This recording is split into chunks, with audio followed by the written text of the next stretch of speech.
বিসমিল্লাহির রহমানির রহিম। 21শে পদক প্রদান অনুষ্ঠানের সম্মানিত সভাপতি, মন্ত্রী পরিষদের সম্মানিত সদস্যবৃন্দ, সেনাবাহিনী, নৌবাহিনী, বিমান বাহিনী প্রধানগণ, সশস্ত্র বাহিনীর সদস্যবৃন্দ, মেম্বার্স অফ ডিপ্লোম্যাটিক কমিউনিটি, পদকপ্রাপ্ত কৃতিজন এবং সম্মানিত সকল উপস্থিতি সুধীবৃন্দ, আসসালামু আলাইকুম। আজকের এই মহতী অনুষ্ঠানে এমন কিছু কৃতিমান ব্যক্তিত্ব উপস্থিত হয়েছেন যারা শিক্ষা, সংস্কৃতি, শিল্পকলার বিভিন্ন শাখায় অবদান রেখে নিজ গুণে সমাদৃত হয়েছেন। আমি অনুষ্ঠানের শুরুতেই এই কৃতিমানদের জানাই আন্তরিক অভিনন্দন।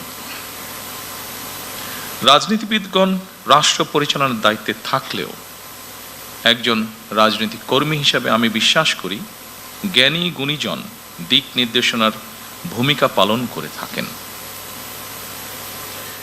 একটি রাষ্ট্র এবং সমাজে কৃতি মানুষদের সংখ্যা যত বেশি বাড়তে থাকবে, সমৃদ্ধি এবং নৈতিকতার মানদণ্ডে সেই সমাজ তত বেশি আলোকিত হতে থাকবে।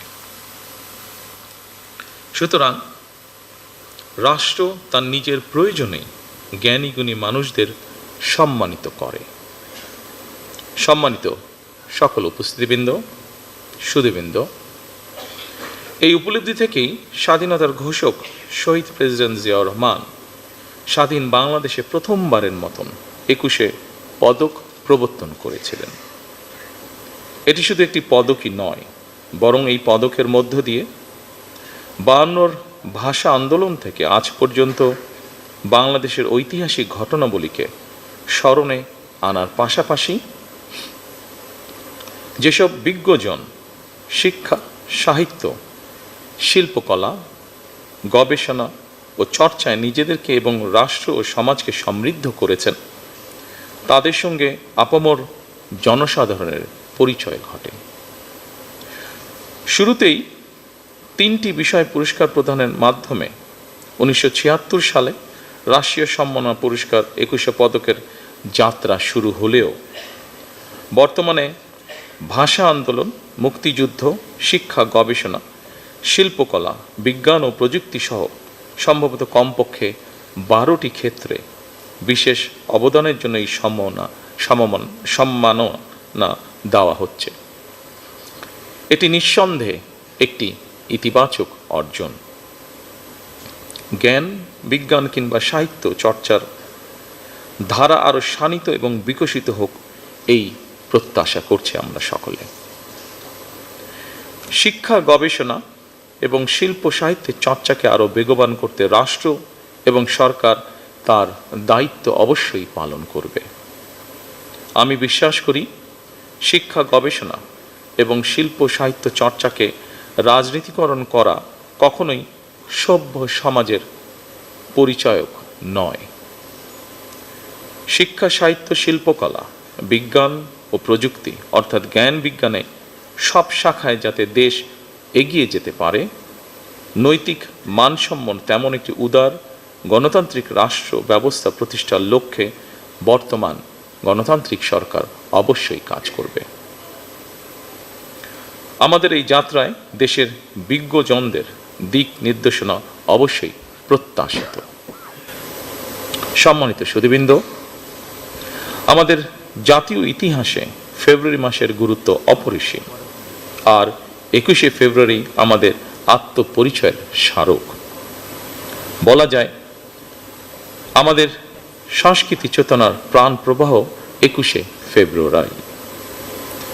অপরদিকে 21শে ফেব্রুয়ারি একদিকে মাতৃভাষা মর্যাদা প্রতিষ্ঠার সংগ্রাম এবং একই সাথে এটি ছিল জালেমের বিরুদ্ধে নিজেদের অধিকার প্রতিষ্ঠার আন্দোলন। সুতরাং ফেব্রুয়ারি মানেই আত্মপরিচয় উপলব্ধির মাস, আমাদের শেকড় সন্ধানী মাস। প্রতি বছরের মতন এবছর আমরা দেশের জ্ঞানী গুণী কবি, সাহিত্যিক, শিল্পী, ভাষা সংগ্রামীকে 21শে পদকে ভূষিত করেছি। জ্ঞানীগুণীদের কর্ম এবং কর্মময় জীবনের সঙ্গে আপামর জনগণের পরিচয় করিয়ে দেওয়া রাষ্ট্রের অন্যতম দায়িত্ব। প্রিয় সুধীবৃন্দ, 21 আমাদের অবিনাশী চেতনা, সহাধিকার অর্জনের বীজ মন্ত্র। এবার আমরা ভাষা আন্দোলনের 74 বছর অতিক্রম করে 75 বছরে পদার্পণ করছি। অমর 21-এর ভাষা শহীদদের স্মরণে প্রবর্তিত আজকের 21শে পদক প্রদান অনুষ্ঠানে আমি গভীর শ্রদ্ধার সঙ্গে স্মরণ করছি ভাষা সংগ্রামীদের। আল্লাহ তাদের মৃত্যুকে শহীদি মৃত্যু হিসাবে কবুল করুন। আজ যারা 21শে পদকে ভূষিত হলেন, আপনাদের সবাইকে জানাই আন্তরিক অভিনন্দন এবং শুভেচ্ছা।